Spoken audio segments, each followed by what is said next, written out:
মল মাস কি অপবিত্র মাস? মল মাসে কিছুই করা যায় না, কিন্তু আবার মল মাসকে পুরুষোত্তম মাসও বলে। তো আমি আপনাদের পূর্ণ তথ্য ধরে দেব, মল মাস কাকে বলে, মল মাস কেন হয়, মল মাসে কি করবেন আর মল মাসে কি করবেন।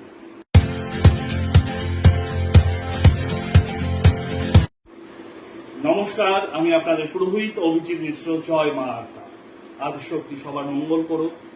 আজকে আপনাদের সামনে যে বিষয়টি তথ্য তুলে ধরব সেটা হলো মল মাস। মল মাস কি, মল মাস কেন হয়, মল মাসের নামকরণের উৎস কি, আবার আপনাদের এটাও জানাবো মল মাসকে পুরুষোত্তম মাস বলে। সূর্য প্রদক্ষিণ করতে পৃথিবীর সময় লাগে 365 দিন, কিন্তু আবার চন্দ্রবর্ষ যদি দেখেন, কারণ আমাদের হিন্দু পঞ্জিকাতে দুটো বর্ষ আছে, সূর্যবর্ষ এবং চন্দ্রবর্ষ। সূর্যবর্ষ সময় হলো 365 দিন, আর চন্দ্রবর্ষের সময় হলো 354 দিন, অর্থাৎ 11 দিনের একটা পার্থক্য থাকছে।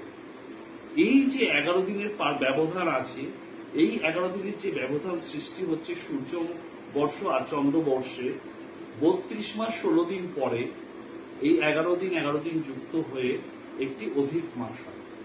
আর এই অধিক মাসকে বলা হয় মল মাস। মল কথাটার অর্থ অপবিত্র, অর্থাৎ অপবিত্র মাস বা অধিক মাস বলে বলা হয়। মল মাসের নামকরণ বৈদিক জ্যোতিষশাস্ত্র অনুযায়ী বলছে যে চন্দ্র মাসে সূর্যের কোন সংক্রান্তি, অর্থাৎ সূর্য এক রাশি থেকে অন্য রাশি যদি না যায়, প্রবেশ না করে, তাকেই মূলত মল মাস বলা হয়। যেহেতু এই মল মাসটি শাস্ত্রীয়ভাবে কর্মশূন্য হিসাবে বিবেচনা করা হয়, তাই এই মাসে হিন্দু ধর্মে কোন প্রকার শুভ এবং মাঙ্গলিক কাজ, যেমন বিবাহ, বাগদান, নতুন গৃহপ্রবেশ, উপনয়ন, মুন্ডন, অন্নপ্রাশন, আবার মুখ্য অন্নপ্রাশন করা যেতে পারে বিবিধ সময়ের মধ্যে, কিন্তু মুন্ডন ও অন্নপ্রাশন করা যাবে না। দশবিধ সংস্কার যেগুলো আছে সে বিষয়ে আমি আলোচনা পরে করছি। বেসিক যেগুলো আছে, বিবাহ বা বাগদান, নতুন গৃহপ্রবেশ, উপনয়ন, মুন্ডন বা অন্নপ্রাশন, এগুলো করা যাবে। কারণ এই মল মাস অধিক মাস হওয়ার ফলে এই মাসে যেসব হিন্দুদের দশবিধ সংস্কার আছে, এই মাসে না করে পরবর্তী মাসে করতে হবে। আপনাদের তথ্য দিয়ে থাকি যে এই যে মল মাস আছে, এই মল মাসকে পুরুষোত্তম মাস বলে। পৌরাণিক কাহিনী অনুসারে প্রত্যেক মাসের একটি রাশি আছে, একটি অধিপতি দেবতা আছে, এবং প্রত্যেকটা রাশি অনুযায়ী প্রত্যেকটা দেবতা আছে। এর ফলে অধিক মাস যে ছিলেন তিনি বিষণ্ণ হয়ে যান। তখন দয়াময় শ্রী বিষ্ণু শ্রীহরি ওই মল মাসকে নিজের মাস বলে অধিপতি হিসাবে গ্রহণ করেন, এবং এর জন্য একে পুরুষোত্তম মাস বলে।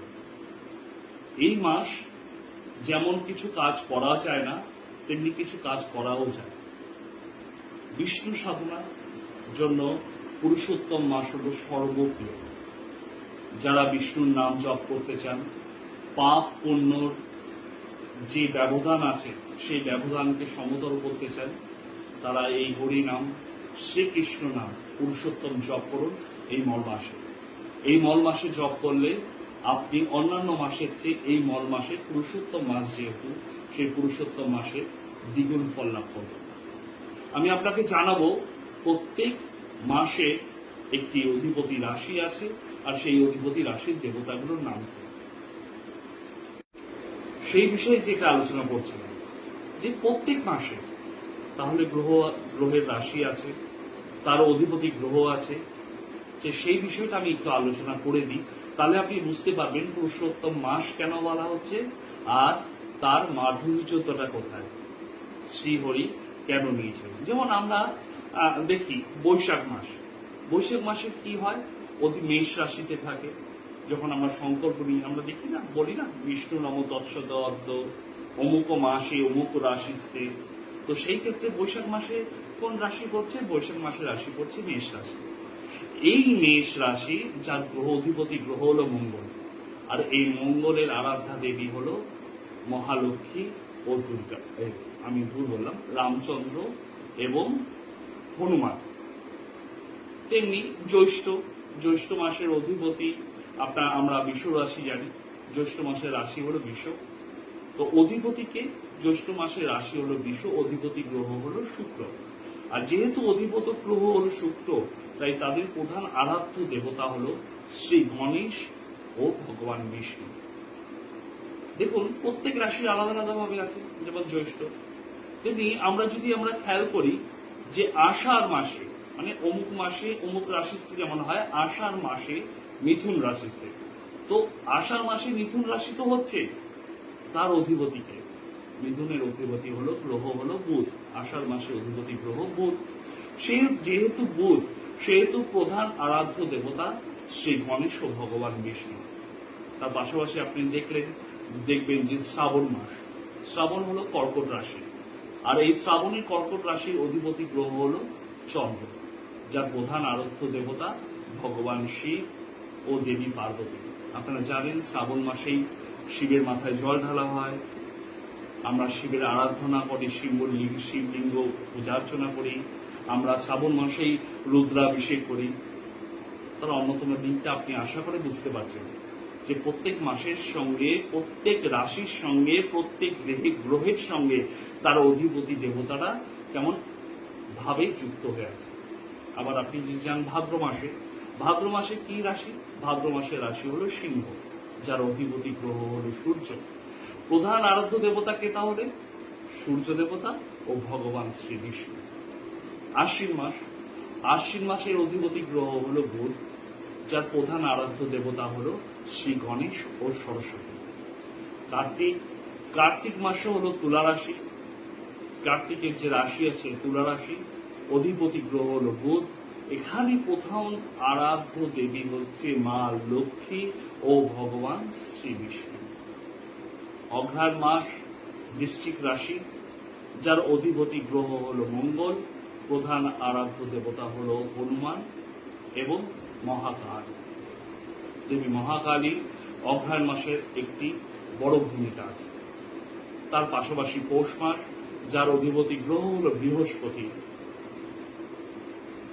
আর এই পৌষ মাস যেটা আছে সেটা ধনুরাশির অন্তর্গত, আর এই ধনুরাশির অন্তর্গত অধিপতি গ্রহ যেহেতু বৃহস্পতি, তাই সেখানে অটোমেটিক্যালি প্রধান আরাধ্যা দেবতা শ্রী হরি বিষ্ণু হচ্ছেন ও দক্ষিণামূর্তি শিব যিনি হচ্ছেন।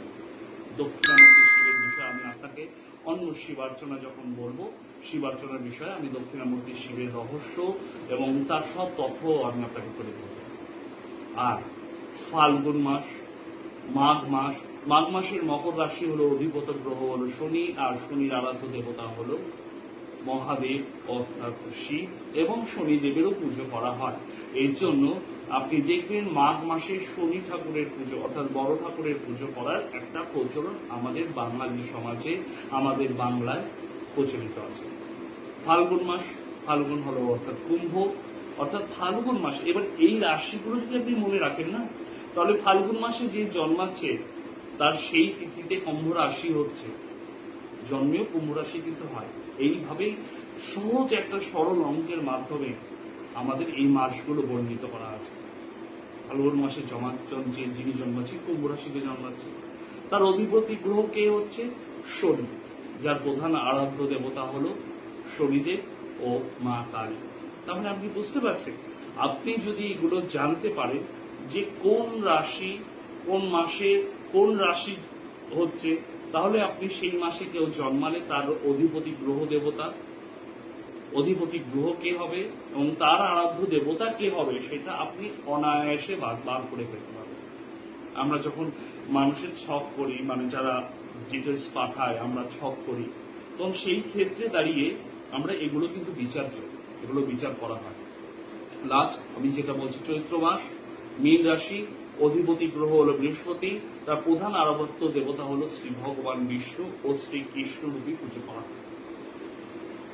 এই তথ্যগুলো দেওয়ার মানে হলো শুধুমাত্র মল মাস নয়, প্রত্যেক মাসের অধিপতি দেবতা আছে, কিন্তু মল মাস একটি অধিক মাস, যে পুরুষোত্তম মাস। এই মাসে যদি সম্ভব হয়, আপনারা যদি শাকাহারী ভোজন করেন, অর্থাৎ নিরামিষ ভোজন করেন, আপনাদের স্বাস্থ্য ভালো থাকবে, মন শান্তি থাকবে। এই পুরুষোত্তমে যদি শ্রীকৃষ্ণের জপ করেন, এই মল মাস, যাকে মল অর্থাৎ অপবিত্র বলে বলা হয়েছে, সেই অপবিত্র মাসই বা অধিক মাসই পুরুষোত্তম মাসের নামে হয়েছে। অর্থাৎ আপনি যদি শ্রীহরির জপ করেন, আপনার জীবন মঙ্গলময় হবে। আমি মা আদিশক্তিকে অনুরোধ করছি যেন সবাইকে মঙ্গল করে, মা আদিশক্তি সবার মঙ্গল করুক, সেই কামনায় করি। আজকের জন্য এইটুকু। আবার নেক্সট ভিডিওতে আমি একটি নতুন তথ্য দিয়ে আপনাদের সামনে তুলে ধরব। কিছু যদি জানতে হয় কোনো বিষয়, ভিডিও করছি বলে নয়, কোনো বিষয়ে যদি জানতে হয়, আমার হোয়াটসঅ্যাপ নাম্বার আছে, মোবাইল নাম্বার দেওয়া আছে। মোবাইল নাম্বারে আপনি পাঠাবেন আপনার জন্মের ডেট অফ বার্থ, আপনার নাম, আপনার জন্ম কোথায় হয়েছে এবং সময়টা পাঠিয়ে দিলে আমাদের এটা ফ্রি সার্ভিস। আমরা আপনার সাময়িক ডিটেলস পাঠিয়ে দেবো আপনাকে, যেন আপনি আপনার জ্যোতিষ মণ্ডলীর যে গ্রহ নক্ষত্রের বিষয় আছে সেগুলো আপনি কিছুটা হলেও জানতে পারবেন। বিস্তারিত জানতে হলে আমাকে ফোন করতে পারেন, আমার কমেন্টস করতে পারেন। আর ছোট্ট একটা ইউটিউব চ্যানেল আছে, আপনি চাইলে সাবস্ক্রাইব করে বেল বটনটাকে ক্লিক করে আপনি আমার ভিডিওগুলো পরপর দেখতেও পাবেন, আপনার কাছে নোটিফিকেশন চলে আসবে। মা আদিশক্তি, মা আদ্যা সবার মঙ্গল করুন। আবার সেই কামনা জানিয়ে আজকের জন্য এই ভিডিওটি ধন্যবাদ। ভালো থাকবেন, সুখে থাকবেন।